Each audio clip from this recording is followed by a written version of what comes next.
নামাজের জায়নামাজে যখন দাঁড়াবো আমরা ভাববো হতে পারে এটাই আমার জীবনের শেষ নামাজ। যখন দাঁড়াবো ভাববো হতে পারে this could be my last and final সালাত, হতে পারে এটাই আমার জীবনের শেষ নামাজ। তাইলে অন্তরে খুশু আসবে। অনেকে বলে হুজুর নামাজে দাঁড়াই মনে থাকে না, কয় রাকাত পড়ছি ভুলে যায়, কি পড়ছি ভুলে যায়, দিন দুনিয়ার কথা খেয়াল আসে, সারা দিন যেটা মনে করতে পারি না নামাজে দাঁড়াইলে ওটা মনে পড়ে।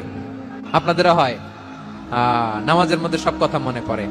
এজন্য মনে করতে হবে এটাই হতে পারে আমার জীবনের শেষ নামাজ। খুশু, খুশু মানে হৃদয় এবং অঙ্গ প্রত্যঙ্গের স্থিরতা।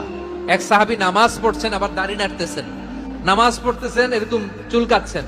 এই দৃশ্য দেখে বিশ্বনবী বললেন ইন খাশাআত কলবুহু লা খাশাআত জাওয়ারিহুহু।